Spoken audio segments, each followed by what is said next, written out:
പാണക്കാട് നിന്ന് കമാൻഡ് പോയി ഹൈക്കമാൻഡ് പഞ്ചപുച്ഛമടക്കി സതീശൻ സാറിനെ മുഖ്യമന്ത്രിയാക്കി. കെ സിയും ആർ സിയും ഔട്ട് കംപ്ലീറ്റ്ലി. വെയിറ്റ്, നിങ്ങൾ പൊയ്ക്കളയരുത്. വലിയ കസേരയ്ക്കുള്ള തല്ല് മാത്രമേ കഴിഞ്ഞിട്ടുള്ളൂ. ഇനി ചെറിയ കസേരകൾ മതവും ജാതിയും തിരിച്ച് ഭാഗം വയ്ക്കുവാനുള്ള ഉന്തും തള്ളും ചേർന്ന ചവിട്ട് നാടകം വേറെയുണ്ട്.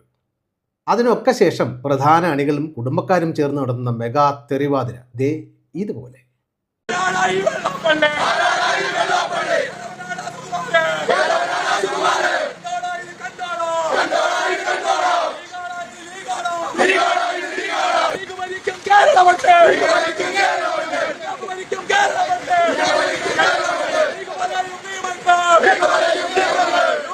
പൊളിയല്ലേ?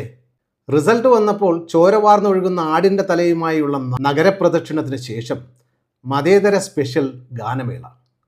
കേൾക്കുമ്പോൾ ആദ്യമൊക്കെ കുറച്ച് വിഷമം തോന്നും, പക്ഷേ സാരമില്ല, അങ്ങ് ശീലമായിക്കോളും. പ്രതികരിക്കണം എന്നൊക്കെ തോന്നും, പക്ഷേ വാ പൊളിക്കരുത്. പൊളിച്ചാൽ സതീശൻ സാറിൻ്റെ പോലീസ് നല്ല പിടപെടയ്ക്കും. കേട്ടല്ലോ, ലീഗ് ഭരിക്കും കേരള മണ്ണിൽ, ലീഗ് പറയും നിയമങ്ങൾ എന്ന മതേതര സന്ദേശം. ഇതായിരുന്നു നിയുക്ത മതേതര മുഖ്യന്റെ ഗാനമേള കേട്ടതിന് ശേഷമുള്ള പ്രതികരണം. അല്ല, തെരഞ്ഞെടുപ്പ് കാലത്ത് നടന്നത് തന്നെയല്ലേ. അവര് UDFന്റെ കൂടെയുള്ള കോൺഗ്രസിന്റെ കൂടെയുള്ള ഒരു പ്രധാനപ്പെട്ട ഘടകകക്ഷിയാണ്. ഈ വിജയത്തിൽ നിർണായകമായ പങ്കുവഹിച്ചൊരു കക്ഷിയാണ്. അവർ ഞങ്ങളുടെ കൂടെ കെ കരുണാകരന്റെ കാലത്തൊക്കെ ഞങ്ങളുടെ കൂടെ ഉണ്ടായിരുന്നതാണ് അന്നു മുതൽ. അവർക്ക് പ്രധാനപ്പെട്ട റോളുണ്ട്. പക്ഷെ അവരെ ഒറ്റ തിരിഞ്ഞ് ആക്രമിക്കുന്നത് ഒരു വിദ്വേഷ ക്യാമ്പയിൻ കേരളത്തിൽ ഉണ്ടാക്കി ഒരു ഡിവൈഡ് ഉണ്ടാക്കാൻ വേണ്ടിയിട്ടാണ്. ഞാൻ നേരത്തെ ഒരു ചോദ്യം ചോദിച്ചിരുന്നു.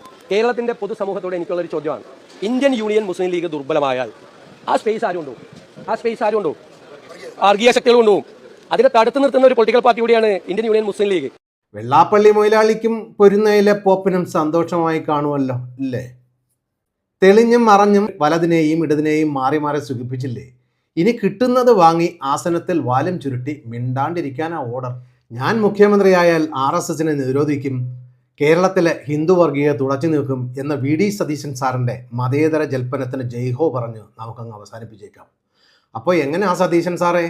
ഞങ്ങൾ കട്ട വെയിറ്റിങ്ങിലാണ് ബ്രോ. ഈ തുടച്ചിങ്ങനെ നീക്കുന്നത് കാണാൻ നിങ്ങൾ അറച്ചു നിൽക്കണ്ട, കൂടെ കൂടിക്കോ. വർഗീയവാദിയും ചാണകവും ഒക്കെ ആകണ്ടായോ? അപ്പോൾ അടുത്ത വീഡിയോയിൽ കണ്ടുമുട്ടാം.